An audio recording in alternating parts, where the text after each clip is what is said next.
The Daily Brad Devotions. Today's reflection with Pastor Jeff Eliscopides. Brad Jeff, tulad mo si Noel. Mahal na mahal ang biyanan. Sabi ko na eh. O diba? Nakalagay nga dito sa notes ko, buti pa si Noel mabait sa biyanan. Sana all.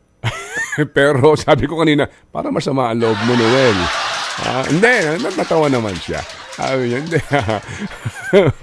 Anyway, Noel, salamat na marami. Tsaka kay Lorna, tama si Lorna. May nagdagdag si Happy Maming ng 3,000 piso. So, ang total niyan ay 14,200 na.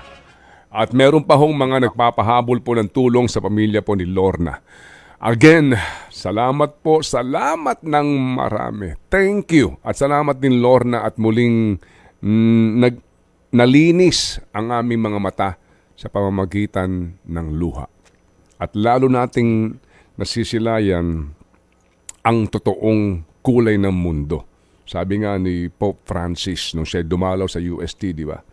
Nung siya tinatanong nung bata dito nga sa nangyayari sa mundo, sabi niya, Brad Jeff, kung maalala mo, oo, at pari ang iyak nung bata, sinasabi ni Pope Francis, hayaan mo, umiyak tayo, dahil ang mga luha ang siya nagpapalinis sa ating mga mata para natin makita na mas klaro ang mundo.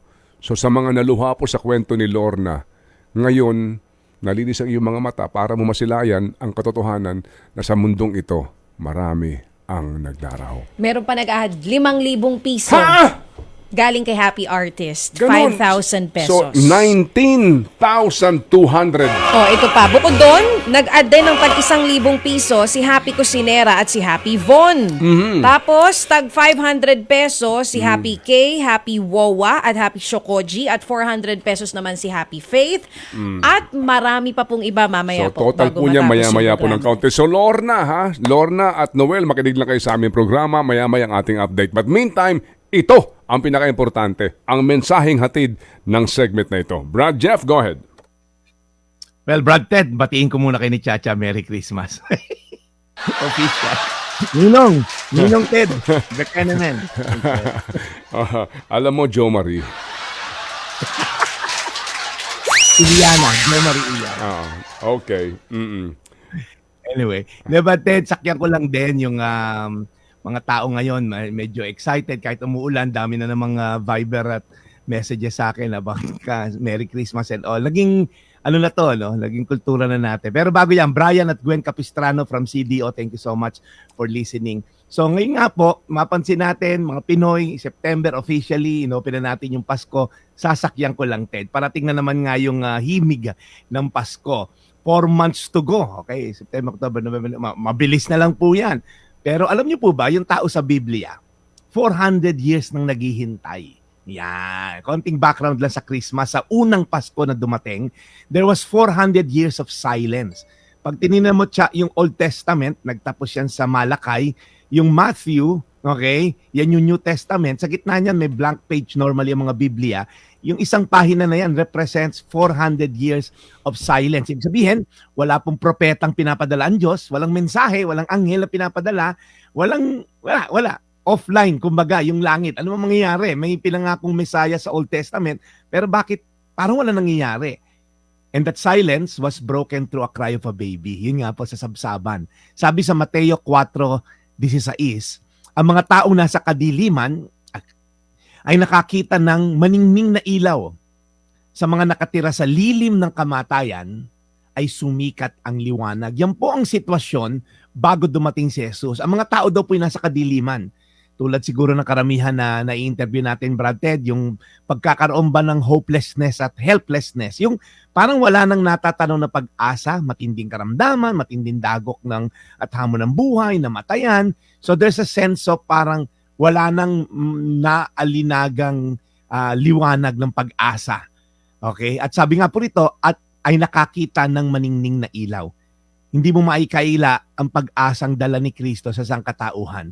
Sa mga nakatira daw po sa lilim ng kamatayan ay sumikat ang liwanag.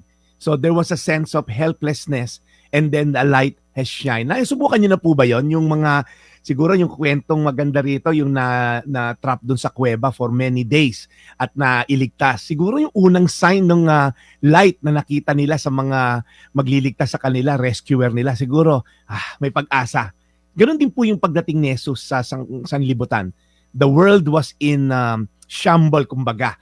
Wala pong pag-asa, wala pong tulong, and then Jesus came, sabi, sa gitna ng kadiliman, a light has dawned. So pagdating po ng Kapaskuhan ngayon, season po, ng bear season, I hope hindi lang po tayo sa regalo excited. Maganda po yan, pero hindi po tungkol dyan ng Pasko sa makuha mo yung gusto mong inaasam-asam na iPhone o whatever.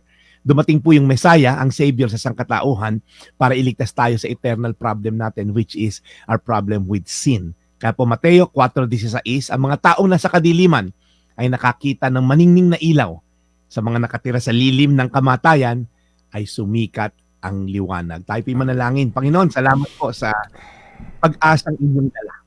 At ngayon nga po, kami mga Pilipino, among all the people in the planet, kami po yung excited sa Pasko. September, yes. Pero Lord, alam namin na kaya kami ganito dahil ang aming pag-asa ay naka-anchor sa iyo. Dumating ang pag-asa 2,000 years ago. Hindi namin kailangang maghintay ng December 25 para magkaroon ng pag-asa at tulong. Lord, nandyan ka. Laging tumutulong sa amin ng aming hirap. Salamat po sa pangalan ni Jesus. Amen. Amen. Amen. Amen. Panginoon, salamat po muli sa araw na ito. Salamat po sa biyaya ng araw na ito. Salamat po sa milagro ng segment na ito. Alagaan niyo po lagi si Brad Jeff and always bless his mission. And Lord, alagaan niyo po ang lahat ng aming nakikinig na nararamdaman po ang pagdarahop ng aming mga kababayan. Kayo na po ang bahala sa kanilang kabutihang loob. Ito po ang aming ipinapanalangin sa pangalan po ng inyong buktong na anak na si Jesus. Amen. Salamat na marami, Brad. Ito lang, pagbati po ng good morning. Diyan po naman kay Lolo Nono Ladingan na nakikinig daw po sa General Santos City dahil tayo'y live din doon sa FM Radio, Brad Jeff. At pagbati rin po naman ng maligayang kaarawan, para po dito ho sa nanay niya ng ating pong kaibigan na si Ricky, si Nanay Corazon Ileto from San Ildefonso, Bulacan. Kaarawan po ngayon ni Nanay Corazon. Maligayang bati po sa inyo.